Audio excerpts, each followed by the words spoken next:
Okay, so like and subscribe, you know the deal. Trying a new system today, got a new sound card, gonna shake the bugs out of it. We're gonna talk about close quarters combat, or CQC, from a defensive standpoint. And I'm gonna go over offense. Nobody needs to learn how to go on the attack. Y'all need to learn how to defend yourselves. So that's what we're gonna be working towards. Again, I really don't see a need to go over offensive. Nobody should be on the offense. And again, we're going to call this close quarters combat from a defensive standpoint. Or you could call it, congratulations, someone else chose violence and now it's your problem. The introduction is going to go like this. Close quarters combat is one of those subjects that attracts two very different kinds of people. The first group consists of experienced military personnel, law enforcement officers, and professional security teams who understand exactly how terrifying close-range violence can be. This includes knives, guns, sticks, corkscrews, whatever the hell you can pick up. Probably the most terrifying thing you can stick in somebody's face is Liberal Times newsletter, but let's go on. The second group consists of people who watched 3 action movies over the weekend and now believe they can clear buildings themselves while holding a flashlight in their teeth. One of these groups generally survives longer. This episode is not about becoming an action hero. It is about understanding why defensive close quarters combat is fundamentally about avoiding unnecessary danger, making smart decisions under stress, and getting yourself and the people you're protecting home safely. If your tactical plan begins with, I'll just fight everybody, your tactical plan has already failed. Note, I will be making several references to weapon transition and pointing out that a short-barreled rifle is my choice for close quarters battle and combat. You need to learn weapon transition until it becomes as natural as breathing. Chapter 1. What is close quarters combat? Close quarters combat refers to encounters that occur at extremely short distances.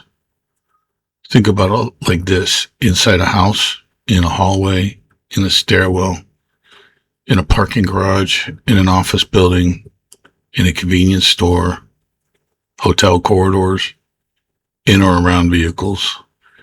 These environments limit movement, visibility, and reaction time. Unlike standing comfortably at a rifle range where everyone politely waits for the range officer's commands, real-world close encounters are loud, confusing, chaotic, and over in seconds. Nobody yells, stand by, threat coming in, 3, 2, 1. Instead, it's more like, surprise! Now your heart rate just doubled, you have a bullet hole in your favorite arm, and you're bleeding so fast you look like a deflating balloon. So let's refer to the FBI's golden rule of threes. I don't even know if it still holds true anymore. This is what we were taught in the police academy, but the golden rule of threes is as follows. The average close quarters combat situation, and this is averaged across the board, it's going to take place within 3 feet of each other. 3 or less rounds are going to be fired, and it's going to be over in 3 or less seconds. That's your whole close quarters combat scenario. It's not like you see the 20-minute knife fights or, guys walking down the hall, clearing halls and doing all the crazy shit. It doesn't work like that. Once you engage, the whole thing's going to probably be over in about 3 seconds. If it's not, you're living in a world of shit. Moving on, Chapter 2. The best fight is the one that never happens. I've told you that before. I'll tell you that again. Only a fool fights a fight he knows he can't win, and I'm going to tell you something. If it's a close quarters ambush, that's a fight you don't know that you can win. You're a fool if you're looking forward to it. So again, the best fight is the one that never happens. This is probably the least exciting chapter. It's also the most important. Professional defenders spend enormous amounts of time trying to avoid fights. Movies teach us that heroes kick doors open. Professionals usually ask, do we have to go in there? Avoidance is not cowardice. Avoidance is intelligent risk management. Good defensive habits include staying aware, avoiding isolated locations, locking doors, maintaining distance from suspicious individuals, leaving when something feels wrong, not allowing yourself to be funneled into a location or a situation. This means if you are in a long hallway and the enemy is to the front of you, or you believe so, and all of a sudden you also believe you have enemy behind you in the same hallway, you've already lost the fight. Your ego may tell you, I'll show them. Your survival instinct should answer, no thanks, I've got groceries in the car. You know, for those of you in the military, and for those of you former military, civilian world runs differently and works differently. Even with law enforcement, it works differently. When you're trying to get through a building as quickly as you can in the civilian world, in close quarters combat, well, in the military or in law enforcement, when you're clearing a building, you're going to clear every room, top to bottom, underneath every crumb on the floor. You're going to clear the building. You're going to kick doors open. You're going to go in guns blazing and clear the room. In survival, outside of the military and law enforcement, you're getting out of there as quickly as you can. So if the door's closed and it's not open and there's not a window in the door or anything like that, leave it closed, move on, keep going, go fast. If you have more than one person, of course, someone should be looking around, checking your six. If it's just you, about every 15 steps, you should be looking around to check your six. But you're not going to be clearing rooms. You're going to be getting the hell out of that building. You shouldn't already be in a situation where you're running to get out. You're not thinking. There's nothing in that building worth you being in there in a close quarters combat situation, because they've got to jump on you. If they're in that building waiting, they've got to jump on you. And I don't care how good of a shot you are. I don't care how quick you are. You're not as quick as somebody already pointing a gun at you. Moving on. Chapter 3, situational awareness. Situational awareness is simply paying attention before life. Oh, wait, let's go back. Let's go back to chapter 2. Also, I had law enforcement, military, you freaking punk-ass video game people. Just because you can play SEAL Team 6 and, what is it? I don't know, Modern Combat. I don't know what the hell it is. I don't even know what the games are. Just because you can play those games, that's not real life. Start deprogramming yourself. You know, it's funny when you have like 12-year-olds and 13-year-olds come up to you and say, no, I know what combat is. I play Modern Warfare. Modern Warfare, that's what it is. I play Modern Warfare. It's not funny when you got 19, 21, 24-year-olds coming up to you and saying, I think I know what to do already. I play Modern Warfare all the time. It's not funny. It's a crying shame, and I weep for the future. Back to chapter 3, situational awareness. This is something we've talked about in great detail in the past. I'm not going to beat it to death. If you want to know more about situational awareness, go back and find the other podcast. Situational awareness is simply paying attention before life gives you an unpleasant surprise. Unfortunately, modern society has become highly skilled at staring directly into smartphones while walking into poles, fountains, other people, traffic, glass doors. These people with these cell phones. I mean, apparently evolution is taking a coffee break. Good awareness means constantly asking yourself, who is around me? Where are the exits? What has changed? Does anything seem unusual? Noticing problems early often allows you to leave before they become your problems. This is one of those things, and I did talk about it earlier, where I won't go into a restaurant if I can't sit facing a door. I don't eat at home. Be in a booth. I try not to ever eat in a booth if at all possible. Like if I take, my mother out to eat or something like that, she always likes to sit in a booth, so I'll make accommodations for my mom. But I do not like to sit in a booth. You cannot access a weapon. You cannot fire. You cannot get a gun around the table quick enough if something happens. This is all part of situational awareness. And I'm going to tell you something. You start doing it. You start practicing it. Even if people roll their eyes at you the first couple times you do it, they will get in line. And when you walk into a restaurant and there's a seat facing the door and they go to sit there, clear your throat or say, excuse me, and they will very politely get in line and stop sitting in the chair you need. So just think about that when it comes to situational awareness. Never sit with your back to the door if you can avoid it, and try not to sit in a booth in a restaurant if you can avoid it. Think about it. Think about sitting at the booth with your hands on your legs. Where's your sidearm going to be? On your hip, or it's going to be an appendix draw weapon? Heaven forbid it be a small back holster at that situation if you're sitting in a booth. Bad guys come in the door, bad guy pops the cashier, you reach for your gun, you go to pull it up, and what are you going to do? You're going to crack it on the bottom of the table because you can't get your hand around, you're too tight in that booth. Especially if you're older and a little bit wider like most of us are. So, don't sit in a booth. That's what I'm getting at. Chapter 4, Distance is your best friend. Hollywood loves dramatic hand-to-hand fights. Reality prefers distance. Distance buys you time, options, better visibility, and more escape routes. Yes, I said it, more escape routes. You're not a coward if you run away from little round hard metal objects traveling at you at 1,264 feet per second. You're smart. Get away. Don't engage if you don't absolutely have to fight your way out. Every foot of separation makes defense decisions easier. If someone suspicious is 50 yards away, great, keep it that way. There's no award for allowing strangers into your personal space. You still need to practice, and short-barreled rifles, or SBRs, is still my choice for close quarters combat.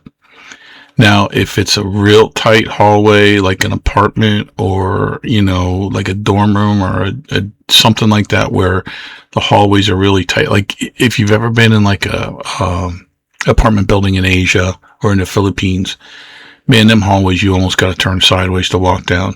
Of course, you're going to use a sidearm for that. You're going to be using a pistol for that kind of close quarters combat. You're not going to be using an SBR. But in most American houses and hallways, SBR is still my choice for close quarters combat and battle. But you still need to practice weapons transition until it becomes as natural as breathing, because you might have to get into a more tight situation. You don't know, you might have to duck into a closet or something. How effective are you going to be with a short-barreled rifle in a closet? Not very. With a pistol, you can fight your way out if you have to. Chapter 5, Cover versus Concealment. We're going to go over this again because apparently some of you just can't grasp it. People often confuse the terms. It shouldn't be my people, the people listening to this, but people do often confuse these terms. Concealment hides you. Cover protects you. Example of concealment: curtains, bushes, drywall, and smoke. Examples of cover: concrete walls, engine blocks, thick masonry. You notice how there's no similarities there. You can pick up curtains, you can pick up bushes, you can punch through drywall, and you can walk through smoke. If you try to do any of that to a concrete wall or an engine block, you're going to give yourself freaking ruptured hernia. Remember, just because you cannot see the threat doesn't automatically mean the threat cannot affect you. Drywall has disappointed many optimistic people. Now, people don't accept this, and you can tell them 100 times and they still won't accept it. But defensive rounds, specially created defensive rounds, will break up in drywall. Specially created 2.23 and 5.56 rounds will break up in drywall. 9mm ball ammunition doesn't even phase. Drywall doesn't even phase it. It doesn't barely even slow it down at all to where you can measure a difference. It takes several layers of drywall, and the closer they are together, of course, the more they slow it down. But the truth of the matter is, drywall, like if you get inside a room and you hide around the door, somebody's shooting, and you get around the door and get past the door frame and you have your back to the wall, you're not safe. I mean, they're still going to shoot you through the wall. I would. Drywall is not cover. Drywall is only concealment. Get it in your heads now. Drywall is not cover. And real quick quiz, what's the difference between cover and concealment? If you didn't answer, I don't like you anymore. Corners are sneaky. This is chapter 6, by the way. Corners are sneaky. Corners deserve respect. You cannot see around them without exposing part of yourself. And of course, one of you frickin' lunatics is going to say, oh, you can use a periscope to look. Yeah, but you can't shoot. And yes, you can stick your hand around the wall with the pistol and a periscope, but how the hell are you going to aim? And I don't want to hear that, Israeli blah, blah, blah manufacturing makes a periscope with a gun that you can shoot out. I don't want to hear that shit. You don't have it. You're never going to have it. So don't argue it. Even if you have to just stick your hand around the side of the wall, you're still exposing part of yourself, aren't you? Your hand is exposed. And it's not one of those things where you take 5 shots and then run because, you got everybody ducks. That only works in the movies. If I just saw your hand around the wall and you started shooting, I'd just be waiting for you to run.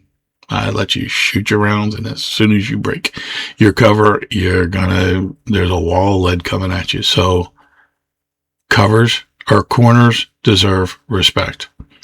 Professionals spend significant amounts of time learning safe methods of observing around corners while minimizing exposure.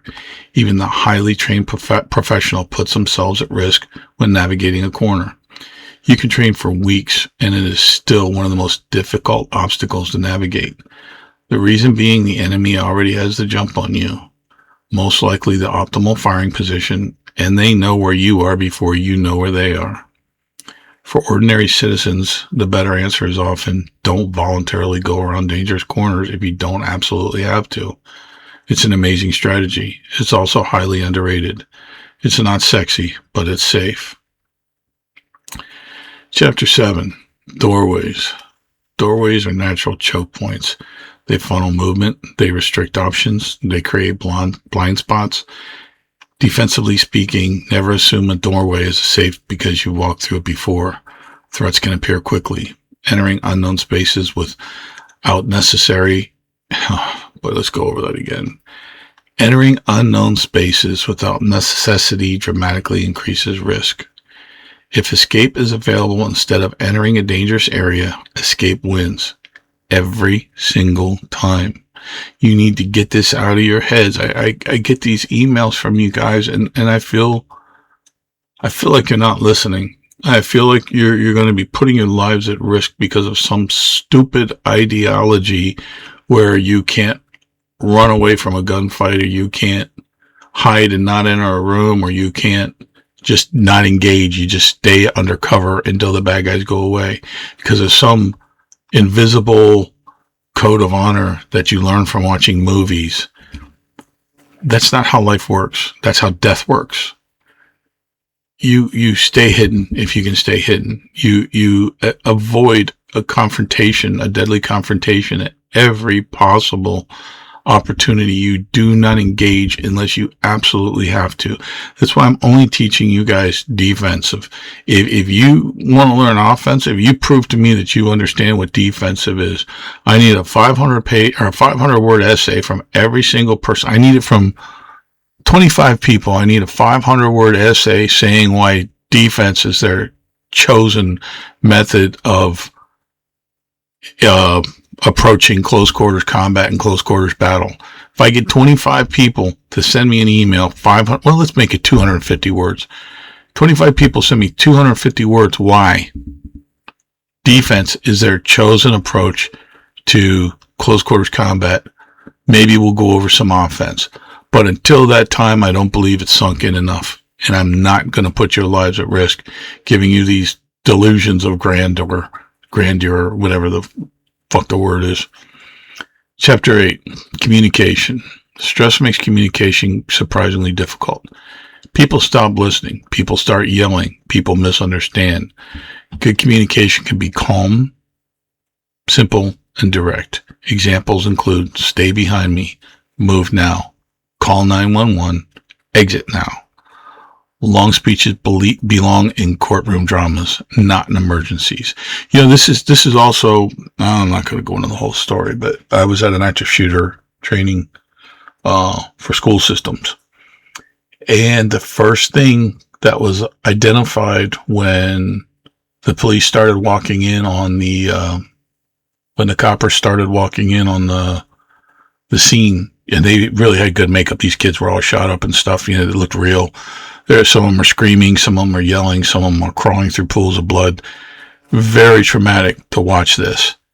I honestly think it screwed some of the kids up because it looked that real.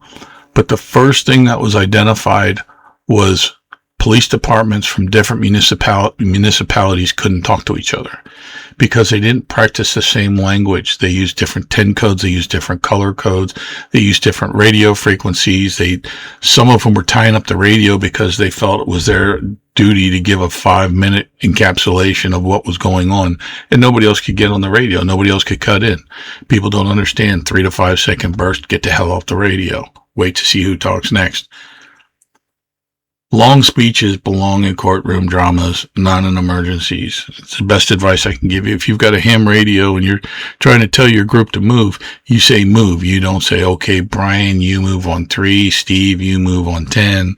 Kevin, just sit there and get shot because we don't like Kevin. We don't do that.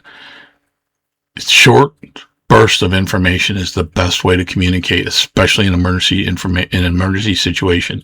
And if you have a mag and you guys are training, getting out of buildings or getting through buildings or getting through shit spots, start to use hand signals and make sure everybody knows the hand signals. Don't practice it once and then get into an oh shit situation and start throwing hand signals. That's not going to work. It's like learning another language. And I'm going to tell you something. Fast hand signals are harder to understand than fast words. So, just something, I got off on a tangent there. I apologize. Back to where we were, chapter 9. Adrenaline is really weird. Your body does fascinating things during extreme stress.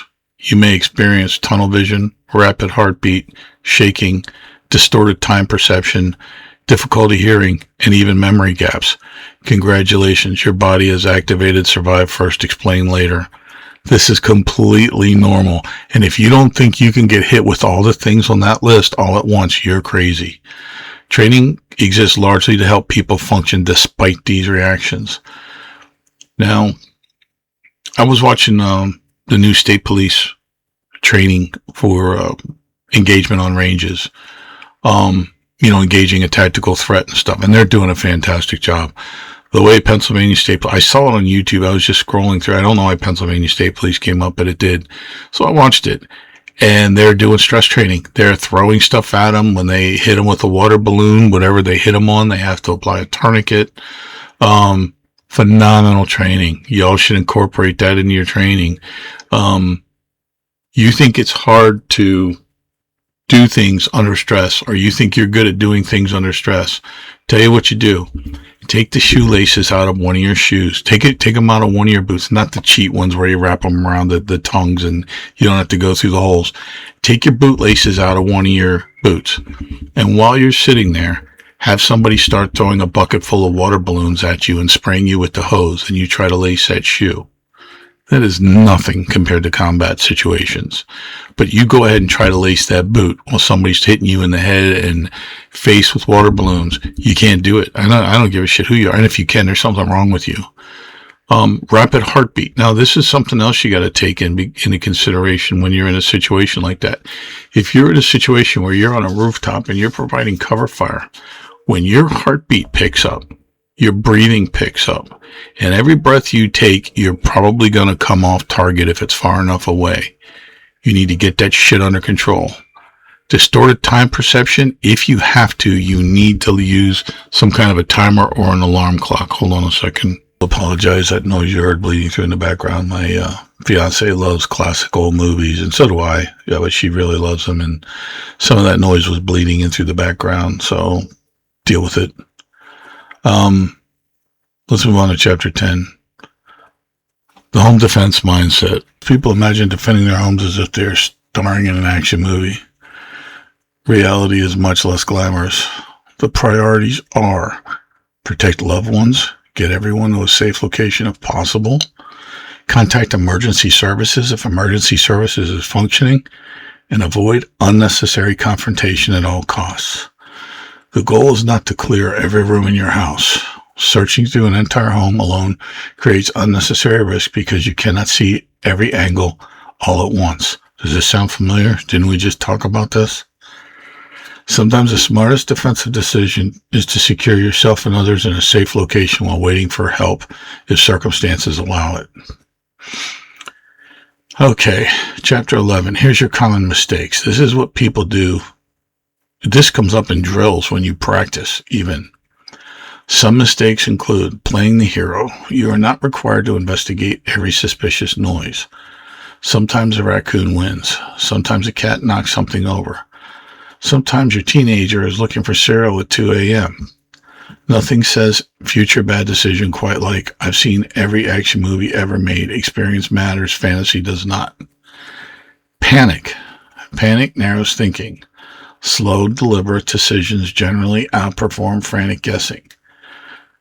It's not a speed draw situation with your pistol. You need to think. If you're in your house and it's close quarters combat situation, you really need to think through movement. Movement matters. The way you address the situation, the way you look at the situation. I mean, if you hear noises and you get into you're moving down towards your kitchen and you start hearing noises, you draw out and you're ready to just ventilate the first thing you see with your 9. Think about it though. If you're moving through the house at 2 a.m. and you hear a spoon hitting an empty cereal bowl, making that clanging sound, and maybe the refrigerator opening, it's probably not a bad guy making a bowl of cereal in your house before he steals all your favorite belongings. It's probably somebody in your house that's living with you making a bowl of cereal. This is why we're not going over offense and we're going over defense. You can laugh at that and roll your eyes and think I'd never do it in a million years, but I'm going to tell you something. If you're panicking and adrenaline's taking over, there's a really good chance you could do it. So, okay, chapter 12. This is the big one. We've been going over this. I'm experiencing this right now. I'm getting stronger. Chapter 12, fitness matters. Close quarters combat and close quarters battle is very physically demanding. Even a short burst of movement can leave someone exhausted. Basic fitness improves your balance, your endurance, your decision making under stress, and we just talk about that, your mobility and even your recovery. You do not need to become an Olympic athlete, but if climbing one flight of stairs revolves around a motivational speech and an asthma inhaler, improvement may be worthwhile. So people don't get how exhaustive close quarters combat can be. If you've never been in a situation, you have no idea. You only know what you see in the movies, and the movies are bullshit. That's why I don't really watch a lot of them. If you want to see what I'm talking about, go to a gym with a punching bag or buy a punching bag. It can't hurt you to have a punching bag and practice strikes. But start the stopwatch, okay? And start beating on the bag and just get in there and just tie up with the bag and start beating the shit out of it. And when you think you hit a minute, click on the button and stop the stopwatch. Don't look at it before, but when you hit a minute, hit the button and stop the stopwatch if you make it to a minute. You're going to be surprised how little bit of time has actually gone by. You're going to think you were in there for a minute and you were in there for less than 20 seconds probably. You need to be able, honest to God, to survive close quarters combat, hand-to-hand fight if weapons are jammed and there's no ammo and blah, blah, blah, or some crazy person walks in your house and they just want to fight. To survive the fight, you need to be able to stay in a fight at least 30 to 45 seconds. That's a bare minimum. Crazy people don't get tired. Crazy people don't get fatigued. They just keep fighting until they run out of blood or somebody hits them over the head with something heavy. So you need to be in good enough shape to strike a bag aggressively nonstop for 30 to 45 seconds, and then you'll have a fighting chance. Anything under that, you're going to lose. Chapter 13, mental preparation. Preparation begins long before an emergency. Think about emergency contacts, escape routes, family meeting points, medical supplies. Something as simple as flashlights and communication plans. Stress is easier to manage when some decisions have already been made. Preparation reduces hesitation. Did I say that right? Preparation reduces hesitation. Yeah. Hesitation gives problems more time to become bigger problems. And I want to go back to that fitness matters thing. Look, if you can't do it and you don't want to do physical training and you think you can make up the difference with more firepower, God bless you. Go for it, whatever you want. Don't quit just because you don't think you're physically fit enough to stay in a fight. I'm just saying, rather than play video games for 4 to 6 hours tonight, why don't you work out for half an hour, you piece of shit? You know, when was the last time when was the last time you touched your toes? Or better yet, when was the last time you saw your toes? You see what I mean? So, guys, if you haven't seen your dick for over a year, it's time to lose some weight. Okay, so just think about that.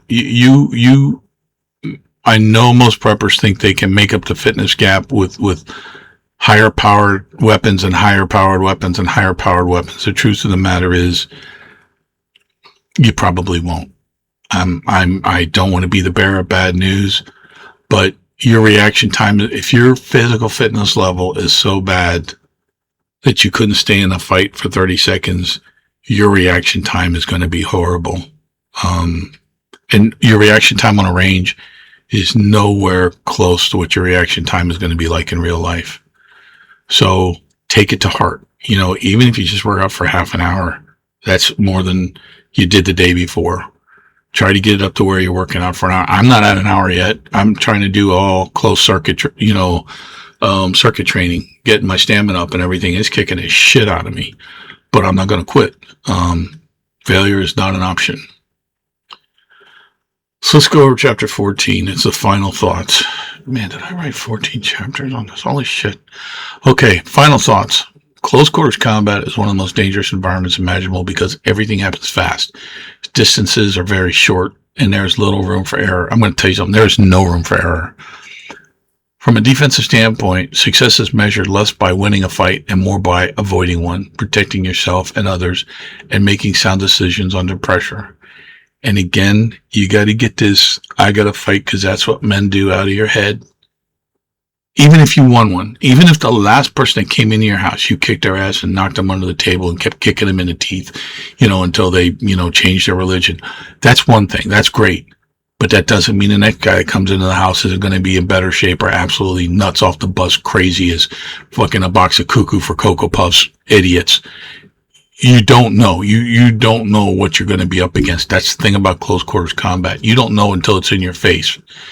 And if it's dark, you're still not going to know what you're fighting. The first thing you're going to realize in a close quarters combat fight isn't probably going to be how fast your aggressor is. You're going to probably realize how strong they are when they start striking you. And you're going to realize they have a good stamina level when they keep striking you at that same level of force. And then you're going to realize how fast they are because you're not even going to get your hands up and they're going to have already hit you 3 times. So avoiding a fight really is the best move. Even if you're if you're in Olympian shape, avoid the fight. There's an old saying that the winner of a gunfight is often the one who never had to be in one. I've heard it said that way. I've also heard the winner of the gunfight is the guy that didn't show up for the gunfight.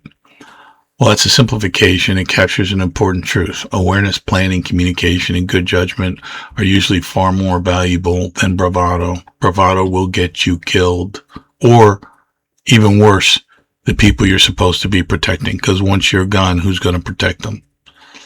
So the next time someone on the internet confidently explains they would just clear the whole building by themselves, smile politely. I'm going to call bullshit. I don't want to know that you want to call bullshit, but I'm going to have to call bullshit. They've probably also announced they've wrestled a grizzly bear, outsmarted every traffic engineer, and fixed the economy over a cup of coffee. They probably also brag that they can solve a Rubik's Cube. That's a crock of shit, too. I don't think anybody can solve a Rubik's Cube. I think it's like the moon landing. I think it was just all fake. No, I'm kidding. I believe the moon landing happened. I just don't believe Rubik's Cubes. And if you can solve one, you're a hell of a lot smarter than me. Meanwhile, the people who have spent years training for defensive situations tend to be remarkably humble. Hear that? They know that close quarters combat is unpredictable, dangerous, and unforgiving. Their goal isn't to collect dramatic stories. It's to make sure everyone goes home that they care for, including themselves. In the end, defensive close quarters combat isn't about looking tactical. It's about staying alive, protecting those in your care, and remembering that the smartest victory is often the one where nobody has to test whether they're the main character in an action movie. So that touches on one more thing, and I want to hit, and then I'm going to let you go. I just don't feel like doing a long one tonight. I hope this sounds okay. Like I said, a new card. But the thing that I'm going to touch on again is you guys that really think you want to dress like you live in an action movie, you know, with all your 511 gear and, you know, your tactical boots and your tactical hat and your tactical vest and this and that. You know what? In the situation where Armageddon's already here, that's probably okay. In a situation where you're on a battlefield, that's probably okay. When you go to the range, yeah, you're going to look like a douche, but it's probably okay. But if you're trying to avoid a close quarters combat situation when you're moving through an area, hotel, restaurant, whatever the hell it is, you're not going to avoid it if you're dressed like a commando. You're inviting a situation. You're challenging half these lunatics out there. And you got to remember the way I feel about it. Like, what's yours is yours until I want it to be mine. So if you're wearing a really slick bulletproof vest, or you have some kind of a pistol I want, like I don't know, whatever, some type of a Glock that I don't have that I want, it's only yours until I want it to be mine. Why would you be broadcasting that you have that shit for someone to take it from you, or to kill you and take it from you, or to kill you in front of your wife and kids and take it from you? Do not dress that part. And if you're going to drive a truck that looks like you're ready for Armageddon, wear a clown costume. So when you get out, everyone knows you're just full of shit and you're crazy. Don't wear that gear. Drive around in your truck all jacked up and, you know, with the 50 cal mount on it and all that bullshit and the extra fuel cans and all that shit. Don't do that shit. Don't. You're just drawing unnecessary attention to yourself. You know, it might put you at the top of the He-Man Woman Haters Club, you know, rank structure, but that's about all you're going to get out of it. There's no rewards to be gained from looking tough. The reward to be gained is going home at the end of the day with your family, everyone intact, you included, 10 fingers, 10 toes, and just to live a good life, the best life you can. So I know I say I'm not going to preach, but I'm going to preach a little bit. Based on some of the emails I'm reading, y'all really need to find God. You know, maybe you don't want to go to church, but start praying, start reading the Bible. I don't know. Start watching The Chosen. I think it's on Amazon Prime. Really good story to watch. Start watching The Chosen, and not that stupid movie, the horror movie. I mean the series about the life of Christ. That's all I'm going to preach. Y'all watch your sixes and peace out.